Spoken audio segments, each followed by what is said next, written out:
तो दोस्तों आज हम लोग समझेंगे इंडिया रुपीज और यूएस डॉलर के बारे में, तो दोनों में क्या डिफरेंस है, और उसके साथ साथ में अगर डॉलर का प्राइस बढ़ जाता है तो क्या इंडिया का अर्थव्यवस्था में कुछ गलत प्रभाव पड़ता है, तो इसी के बारे में थोड़ा सा समझेंगे।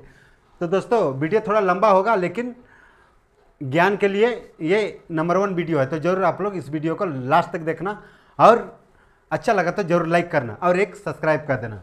तो दोस्तों डॉलर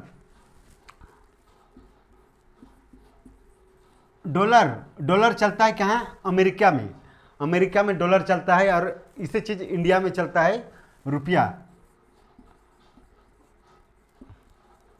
रुपीज। इंडिया में रुपया चलता है और अमेरिका में डॉलर, तो इसको बोलते हैं यूएस डॉलर बोलते हैं, और इसको बोलते हैं इंडियन रुपीज इसको बोलते हैं, यूएस डॉलर बोलते हैं इसको। तो दोस्तों अब इसमें क्या डिफरेंस है इसके बारे में मैं बता रहा हूँ। तो मान के चलो हम लोग ऑनलाइन मंगा रहे हैं किसी चीज़, मतलब एक घड़ी में मंगा रहा हूँ, ऑनलाइन मंगा रहा हूँ। तो दोस्तों मैं एक वॉच मंगा रहा हूँ, एग्जाम्पल के लिए मैं ऑनलाइन से, ये किसी अमेजन या तो किसी वेबसाइट से मैं ऑनलाइन मंगा रहा हूँ, अमेरिका से किसी घड़ी मंगा रहा हूँ। तो इसका कितना प्राइस है? प्राइस है $1 है। तो $1 मतलब ₹1 इसका बराबर। तो इसी का डिफरेंस मैं आप लोगों को बता रहा हूँ। $1 इसका प्राइस है, अमेरिका प्राइस है, यूएस डॉलर का है ये $1। अब मैं इंडिया में मंगा रहा हूँ तो हमको रुपया में पे करना पड़ेगा, डॉलर में नहीं, क्योंकि वहाँ से ये पैसा जाके वहाँ पर चेंज होगा, या तो किसी कंपनी में यूएस से वो मंगा लिया होगा तो उसको डॉलर में उसको पे किया होगा। लेकिन मैं इसको डॉलर में पे नहीं करूँगा, इसको मैं रुपया में पे करूँगा। तो दोस्तों इसमें मैं रुपया में कितना रुपया देना पड़ेगा इसको?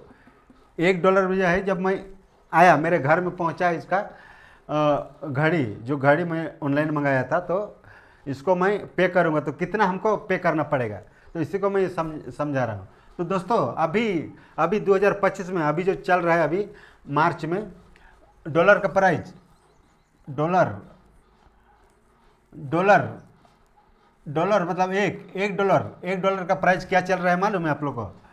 इंडिया रुपीज़ में अगर मैं $1 खरीदूंगा तो हमको कितना पैसा देना पड़ेगा? डॉलर कभी खरीदना पड़ता है। तो मान के चलो इंडियन रुपीज़ बराबर ₹86 कुछ पॉइंट है, तो मैं ओनली ₹86 का ही कर रहा हूँ। तो $1 बराबर ₹86। तो हमको यहाँ कितना देना पे करना पड़ेगा? ₹86 पॉइंट कुछ है, मान के चलो 50 कुछ है, ऐसा पॉइंट है, लेकिन मैं ओनली ₹86 बता रहा हूँ। ₹86 है। अगर आप लोग डॉलर में अगर पे करना पड़ेगा ना, अगर आप लोग डॉलर में खरीद रहे हैं तो आपको इंडिया रुपये देना पड़ेगा यहाँ आप लोग को $1 का ₹86। तो उसमें अगर कितना भी डॉलर, अगर मान के चलो यहाँ $5 रहेगा, या तो $6 या तो $10 रहेगा, तो यहाँ 10 × 86 कर देना। 10 मान के चलो $10 प्राइस है, इसका मान के चलो $10 प्राइस है, तो आप लोग को डायरेक्ट 86 से गुना कर देना। कितना हुआ? 86 का 86 ₹860। तो जितना यहाँ डॉलर रहेगा ना प्राइस, अब किसी भी चीज़ मंगा रहे हैं अगर उसमें डॉलर रहता है तो उससे आप लोग आजकल ₹86 का प्राइस चल रहा है $1 में, तो आप लोग जितना भी डॉलर रहेगा, अगर 5 रहेगा, 10 रहेगा, 15 रहेगा, उससे ₹86 को डिवाइड कर देना, ₹86 को इंटू कर देना, तो आप लोग का प्राइस निकल जाएगा। तो जितना प्राइस निकलेगा उतना आप लोग उसको पे कर देना। तो इसी को डॉलर कहते हैं। डॉलर बराबर प्राइस का अंतर आप लोग समझ गए होंगे। अगर $1 प्राइस रहेगा इसमें आप अगर मान के चलो घड़ी मंगा रहे हैं तो किसी भी चीज़, उसका $1 प्राइस रहेगा, तो आपको कितना पैसा देना पड़ेगा? ₹86 देना पड़ेगा, आप लोग को ₹86 पे करना पड़ेगा। तो आप लोग डॉलर और रुपया मतलब आप लोग समझ लिए होंगे, क्योंकि ₹1 बराबर हम लोग का $1 बराबर हम लोग को ₹86 होता है। तो दोस्तों आप लोग तो इतना समझ ही लिए होंगे। तो इससे क्या, अगर डॉलर का प्राइस बढ़ जाता है, तो दोस्तों इतना तो आप लोग समझ ही लिए होंगे कि प्राइस और डॉलर का अंतर बता रहा हूँ। अगर आप लोग को मालूम है तो अच्छा है। अगर डॉलर बढ़ता है तो डॉलर का प्राइस किससे बढ़ता है, तो उसका जो अमेरिका का उसका जो इकोनॉमी बढ़ता है उसमें प्रॉफिट होता है, तो उसको लोग का डॉलर बढ़ता है। और घटता है मतलब उसका लॉस होता है, तो अमेरिका डॉलर कम होता है, मान के चलो उसका प्राइस कम होता है, लेकिन कम तो बहुत कम ही होता है, अधिकतर बढ़ते ही जाता है। तो इसके लिए मैं बता रहा हूँ। तो डॉलर का प्राइस का बढ़ना और घटना इंडियन लोग का काम नहीं है या और देश को काम नहीं है, वो अमेरिका ही डॉलर का प्राइस बढ़ाता है या घटाता है। इतना ज़्यादा आप लोग समझ लिए होंगे। मान कर चलो 2014 में डॉलर का प्राइस था कितना, 61 रुपया कुछ पैसा था, लेकिन मैं 61 रुपया।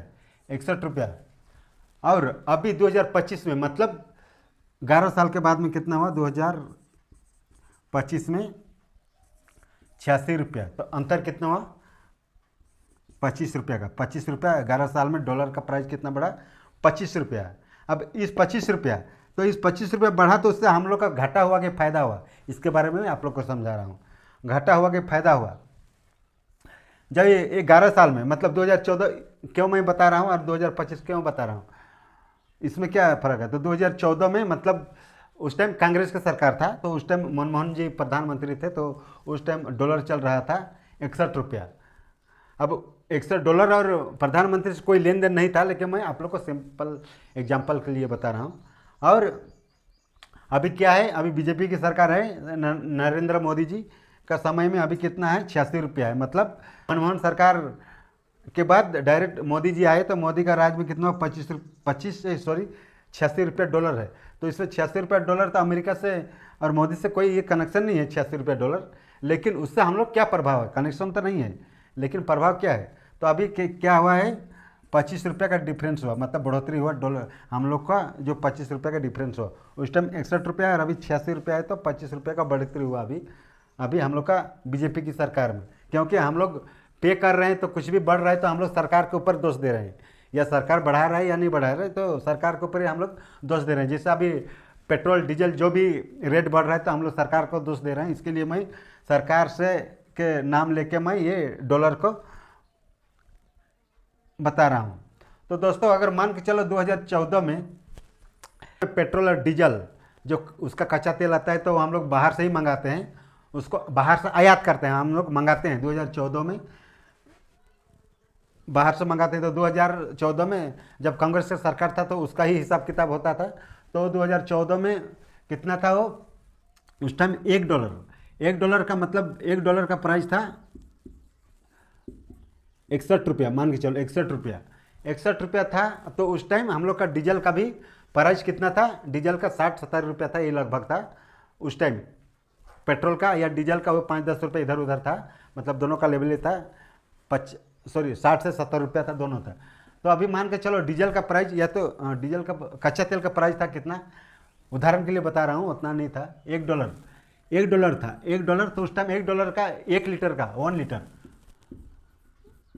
लीटर का कितना था, $1 लीटर, $1 था। मान के चलो उदाहरण बता रहा हूँ मैं एग्जाम्पल के, 1 लीटर का प्राइस था $1। तो उस टाइम $1 का प्राइस कितना था, $1 बराबर 61 रुपया। $1 बराबर 61 रुपया था। तो मान के चलो 1 लीटर का $1 था, तो इंडिया सरकार ने $1 में कितना, $1 मतलब ये पैसा मतलब रुपया में पे करता था, तो कांग्रेस के समय में, कांग्रेस सरकार के समय में। तो दोस्तों 61 रुपया दे रहा था। अभी जब मोदी जी के राज में अभी क्या है, 1 लीटर में मान के चलो मोदी जी कितना दे रहे हैं, 1 लीटर प्राइस में 86 रुपया दे रहे हैं, 1 लीटर में। ये मनमोहन सरकार कितना दे रहा था, 61 रुपये 1 लीटर का प्राइस दे रहा था, और वो अभी 86 रुपया दे रहा है। अब 86 दे रहा है, रुपया दे रहा है, तो 25 रुपये एक्स्ट्रा दे रहा है वो, 25 रुपये यहाँ बोल रहे हैं, 25 रुपये एक्स्ट्रा दे रहा है, 25 रुपये एक्स्ट्रा दे रहा है। तो अब इससे वो कहाँ से भरेगा, 25 रुपये कहाँ से भरेगा, आप लोग को समझ लिए होंगे कि 25 रुपये कहाँ से बढ़े। तो दोस्तों जब 25 रुपया बढ़ रहा है, तो जब यहाँ डॉलर का प्राइस बढ़ गया, तो डायरेक्ट 86 रुपया हुआ। तो उसमें ये 86 रुपया जब रिकवर करने के लिए हो, जब 25 रुपया ₹25 रिकवर करने के लिए वो डायरेक्ट पब्लिक से ही लेगा ना, तो वो पेट्रोल या डीजल का प्राइस बढ़ा दिया मान के चलो, क्योंकि वो अपना ₹25 हर लीटर में तो ₹25 नहीं लगाएगा, इसके लिए वो पेट्रोल का प्राइस बढ़ा के अभी कितना है 100 लगभग है, तो अभी पेट्रोल का प्राइस 100 रुपया लगभग है, तो वो पेट्रोल का प्राइस बढ़ाया पब्लिक से। जब ये इंडिया में पेट्रोल का प्राइस बढ़ाया तो हम लोग का ही नुकसान हो रहा है। जब डॉलर बढ़ा तो हम लोग को नुकसान हो रहा है, क्योंकि हम लोग को ज़्यादा पे करना पड़ रहा है। पहले कितना था 61 रुपया था, अभी कितना हुआ 86 रुपया। 86 रुपया तो सरकार नहीं भरेगा ना, 25 रुपया हर लीटर में 25 रुपया, तो मान को वहाँ हज़ारों टन डेली आता है कच्चा तेल, हज़ारों टन बोले तो बहुत से बहुत 25 रुपये के आधार से कितना कितना करोड़ एक्स्ट्रा पैसा देना पड़ रहा है। डॉलर का प्राइस बढ़ गया तो $1 का पहले 61 रुपया था, तो अभी 86 रुपया हुआ 1 लीटर का प्राइस, 86 रुपया हुआ। 86 रुपया हुआ तो 25 रुपये का हिसाब से मान के चलो कितना करोड़ लीटर आता है डेली।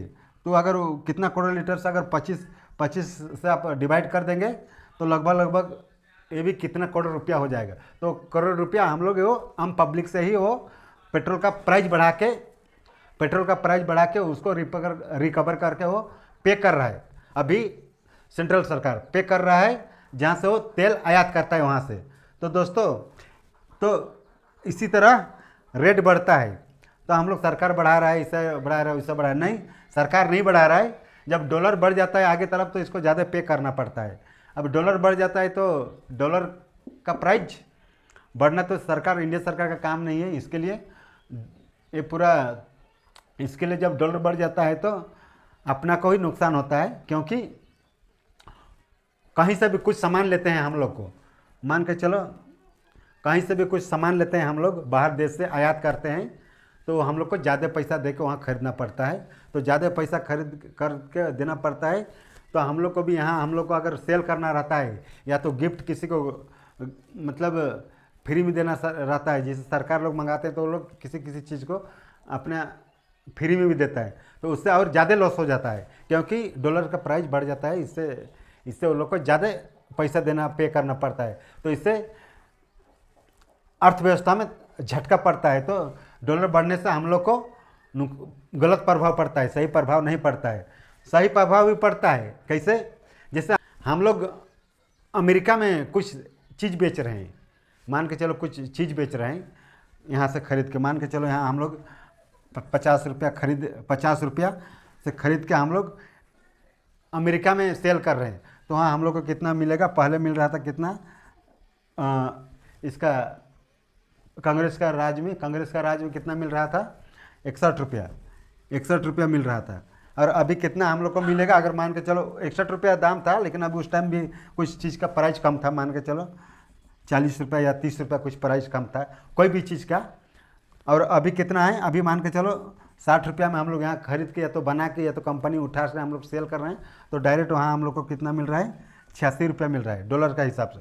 वहाँ डॉलर मिलेगा, लेकिन $1 का 86 रुपया का हिसाब से ही आप वहाँ पर लेन देन करेंगे, तो फ़ायदा भी होता है और नुकसान भी होता है। लेकिन अधिकतर हम लोग को नुकसान होता है, क्योंकि अधिकतर हम लोग आयात करते हैं बाहर देश से, हम लोग कच्चा तेल वगैरह इलेक्ट्रिसिटी बहुत चीज़ हम लोग आयात करते हैं, तो वहाँ हम लोग को ज़्यादा पे करना पड़ता है। और हम लोग जो घरेलू सामान यहाँ से कुछ हम लोग नॉर्मल चीज़ वहाँ पर निर्यात करते हैं, ताकि हम लोग को ज़्यादा प्रॉफिट नहीं होता है और लॉस ज़्यादा होता है, क्योंकि हम महंगा सामान हम लोग वहाँ से आयात करते हैं। इसके लिए डॉलर और रुपया में प्रभाव पड़ता है, गलत प्रभाव पड़ता है। अगर हम लोग किसी चीज़ को आयात नहीं करते, हम लोग हर चीज़ को निर्यात करते आयात नहीं करते, तो हम लोग डॉलर का कितना भी रेट बढ़ता उससे हम लोग का कोई लेन देन नहीं था। तो हम लोग बहुत चीज़ को आयात करते हैं, इसके लिए ज़्यादा पैसा देना पड़ता है, इसके लिए हम लोग का इंडिया का अर्थव्यवस्था का थोड़ा गलत प्रभाव पड़ता है। तो दोस्तों, यही होता है डॉलर और इंडिया रुपीज़ में, US डॉलर और इंडिया रुपीज़ में। तो दोस्तों, वीडियो कैसा लगा? अगर वीडियो अच्छा लगा तो ज़रूर लाइक कर देना और सब्सक्राइब कर देना। और इसी तरह मैं किसी वीडियो में फिर से मिलूँगा, तब तक के लिए जय हिंद।